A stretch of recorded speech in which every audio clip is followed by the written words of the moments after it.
जब हमारे जीवन में कोई आत्मज्ञानी गुरु आता है, नहीं तो जन्म बर्बाद हो जाता है। लेकिन दुख के साथ कहना पड़ रहा है कि भारत देश की इतनी किस्मत खराब चल रही है। पहले नहीं थी, जब तक आत्मज्ञानी गुरु बैठे हुए थे जब तक किस्मत बहुत अच्छी थी, विश्व गुरु था। लेकिन जब से ये पत्थर ज्ञानी, मंत्र ज्ञानी, जब से ये घुस गए हैं हमारे भारत देश में, हमारे धर्म में, तब से बर्बाद कर दिया है हमारे देश को, हमारे धर्म को। अब क्या करना है? अब इन मंत्र ज्ञानियों को किनारे कर देना है, इनसे सवाल जवाब करने हैं, इनसे सवाल करने हैं। ये सवालों से भागेंगे, ऐसे नहीं भागते ये। इनसे सवाल करना है कि एक मच्छर को भगाने का मंत्र बता दो तुम। बहुत मच्छर आ गए तुम्हारे कमरे में और तुम मुसीबत में पड़ गए हो, तुम्हें दुख हो रहा है, कष्ट हो रहा है, और ये मंत्र सब कष्टों को दूर कर देता है। चल ठीक है, तू मंत्र बता। तेरा एक मंत्र जपने से देखता हूं मैं मच्छर जाता है कि नहीं जाता है। अगर नहीं मच्छर गया तो समझ जाना दुनिया का कोई कष्ट दूर होने वाला नहीं है मंत्र से। अरे जो एक मच्छर को ना भगा पाया, वो तुम्हारे बड़े बड़े दुश्मनों को क्या भगाएगा? वो तुम्हारी जान के दुश्मनों से कैसे बचाएगा? वो तुम्हें गुलाम करने आया है, उससे कैसे बचाएगा? इसीलिए गुलामी झेलनी पड़ी है, इसीलिए धक्के खाने पड़े हैं। हमारा भारत सोने की चिड़िया था। इन मूर्खानंदों की वजह से, जिन्होंने भगवानों की मूर्तियां सोने की मढ़ मढ़ के बना बना के, सोना चांदी बना बना के मंदिरों में स्थापित कर दिए, और रक्षा करने की इनकी औकात नहीं थी, रक्षा करने की इनकी दम नहीं थी। तो लुटेरे आए और मंदिरों से सारा खजाना लूट के ले गए। बताओ, अरे ये हमारे देश की संपत्ति है भाई, हमारे देश की संपत्ति को तुम मूर्तियां बना बना के हैं। तुमने भी कभी अपनी बेटी के लिए, अपने घर वालों के लिए सोना खरीदा होगा। तुम जरा मूर्ति बना के चौराहे पे बना लगवाओ जरा उसको। अपना सोना तुम्हारा कभी ना निकला बाहर, और हमारे देश का सोना तुमने बना बना के मूर्तियां मंदिरों में स्थापित कर दिया, विदाउट एनी सिक्योरिटी। कोई भी आए और उठा के ले जाए।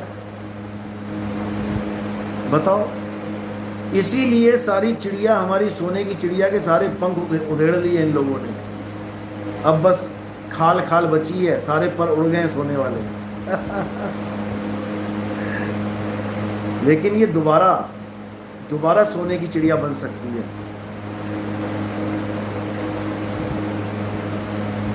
दोबारा कैसे बनेगी? जब इस भारत देश में विवेकी हंसों का उदय होगा।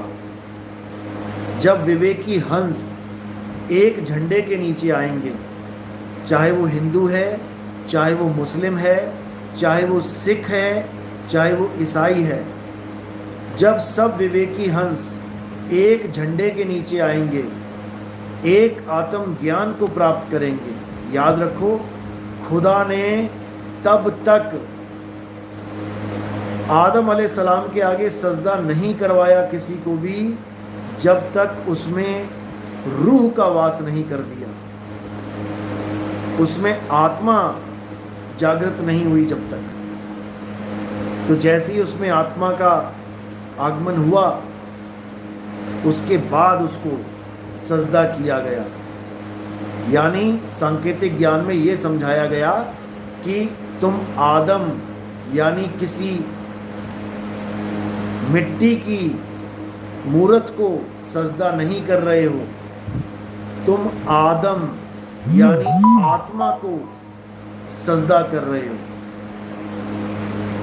समझ लो, आत्मा को सजदा करना है। समझ लो, किसी मिट्टी को, किसी शरीर को सजदा नहीं करना है।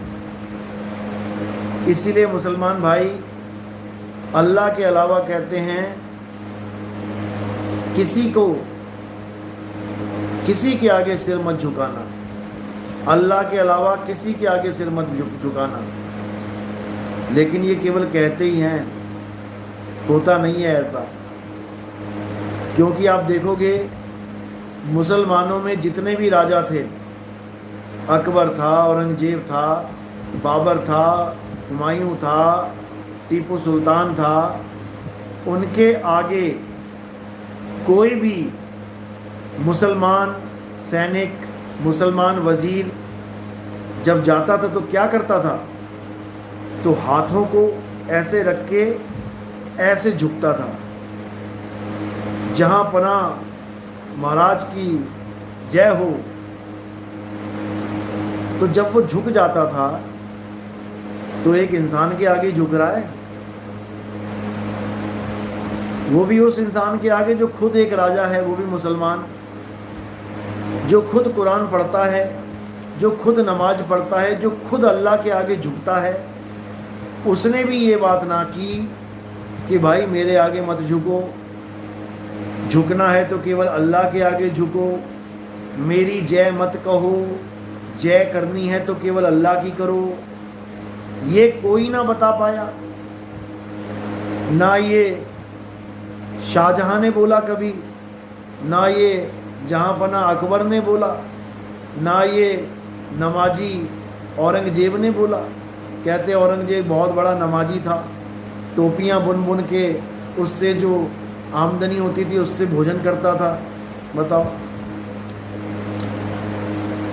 अरे वो क्यों नहीं बता पाया इस बात को कि कुरान पाक में अल्लाह के अलावा किसी के आगे झुकना कुफ्र है? क्यों नहीं बताया उसने ये बात? क्यों सब उसके आगे आके झुकते रहे और वो चौड़ा होके बैठा रहा? वहां तुम्हें कोई दिक्कत नहीं है, लेकिन जहां तुम्हें वंदे मातरम कहना पड़ जाए वहां तुम्हें कुरान पाक याद आने लग जाती है। बताओ, अरे वंदे मातरम का मतलब है हम अपनी सरजमी से प्रेम करते हैं, वंदना करते हैं उसकी, उस जमीन का हम दिया खा रहे हैं, उस जमीन पे हम खड़े हैं, उस जमीन पे हम रोटी रोजी कमा रहे हैं, उसकी वंदना करनी कोई बुरी नहीं बात नहीं है। आत्मा के पुजारी हो लेकिन औजारों की भी अगर पूजा करते हो तो बुरी बात नहीं है। उस औजारों की वजह से तुम्हें रोजी रोटी मिल रही है। पूजा करने का मतलब ये नहीं कि उसको भगवान मान लो, पूजा करने का मतलब है कि उसका आदर करो। औजारों को पैर लग जाता है गलती से, मिस्त्री छूता है, माथा लगा देता है, टेक लेता है माथा उसको। जैसे हमारे पैर कभी किताब पे पड़ जाए तो हम किताब को माथा नहीं टेकते, बल्कि हम ज्ञान को माथा टेकते हैं। समझ लो कि हमारा कहीं ज्ञान खत्म ना हो जाए, डर जाते हैं हम। अरे विद्या पढ़ाई को पैर लग गया है, माथा टेक लो।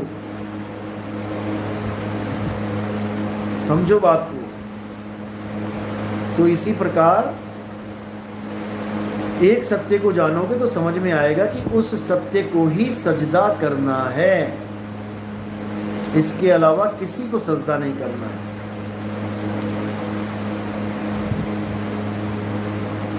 लेकिन लोगों को समझ में नहीं आता, इसलिए कहीं की कहीं बात घुमा देते हैं। समझो,